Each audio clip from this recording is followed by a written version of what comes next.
Hi. So last week we talked about in our video feeling bad about low electrolytes, and I feel like that focused more on digestion. So if you are having low electrolytes from digestive purposes, go back and look at that. But today I wanted to talk about electrolytes more in the aspect of a ketogenic diet.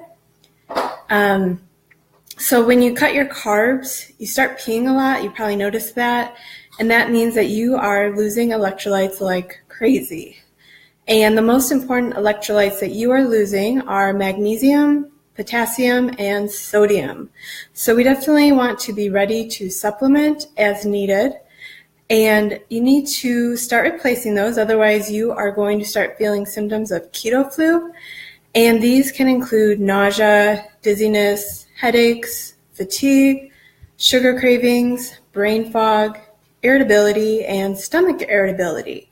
So if you are cutting your carbs and you start noticing any of this, you are probably starting to experience keto flu. So you don't want to do that. Most keto dieters need on average around 2 teaspoons of a high quality sea salt per day to their diet. So you could either go with a quality sea salt like I like to use, got that on Amazon, or you can use a pink Himalayan salt as well. Both of those are quality. And you need to find a way to get into teaspoons. This taking into account that you are monitoring your blood pressure, because you also don't want that to go high either.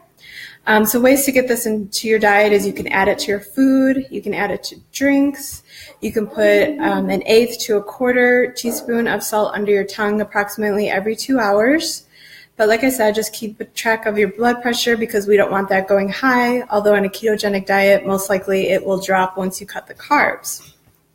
So some of my favorite tricks that I used when I was going through keto flu was I made something called meat tea, which I know doesn't sound super appetizing, but it helps a ton. And so what I do for that is I will use 1 bouillon cube, either chicken or beef, whatever you prefer. And you can add that to hot water. And then I also like to keep my nutrients high. So I add in 1/2 ounce of the collagen. And you add this and then you also add in 1/2 teaspoon of salt. Mix that all together, drink it up a couple times per day to help you feel better. Another drink I like to use is apple cider vinegar, lemon juice, and salt. So for that, I like to use the Bragg's apple cider vinegar. I feel like that's really good quality. So I will use 1/2 ounce of apple cider vinegar, 1/2 ounce of lemon juice of your choosing, and then 1/2 teaspoon of salt. Mix that all in with hot water. And if you find yourself getting a lot of colds when you first start a keto diet, your saliva pH could be dropping, and actually drinking the apple cider vinegar and the lemon juice will help turn that around. So get that in a few times per day if you start noticing colds as well.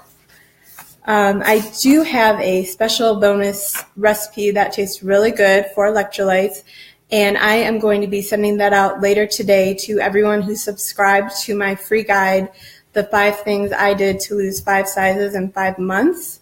So if you haven't already subscribed, then go get that, and I will send you a really yummy electrolyte recipe later today. So for me, for magnesium, I find that if I'm feeling dizzy, that means I am lacking magnesium. So I found this supplement on Amazon, Slow Mag. It's not special. You can take whatever one you feel comfortable with. I do not take magnesium daily because my body tends to favor a catabolic imbalance. And the ketogenic diet, by definition, pushes you more towards a catabolic imbalance, which means your body is breaking itself down. And you want to balance back and forth between catabolic and anabolic. But I know, because I've tested, that I'm catabolic, so I only take magnesium when I need it. And a lot of people tell you to take magnesium at night. It's actually best taken in the morning, especially with the ketogenic diet, because if you are pushing towards this catabolic imbalance, it will disturb your sleep. So it is best to take it in the morning before you eat or with breakfast. So for potassium, that's easy. Eat an avocado. I try to eat at least half of one every day, maybe a full one, because you need the fat anyway. You get your potassium, and they are yummy. One other trick, if you are stuck in a perpetual state of keto flu and you can't get out of it, you probably need to add more fat to your diet. Adding a lot of extra fat to push you through that keto flu will really help you.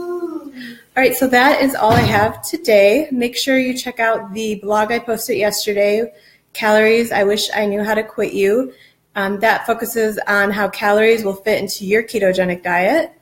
And like I said, check out my free guide, 5 things I did to lose 5 sizes in 5 months, and you will get your additional yummy electrolyte recipe later today. Thank you for following me at Eating Fat is the New Skinny.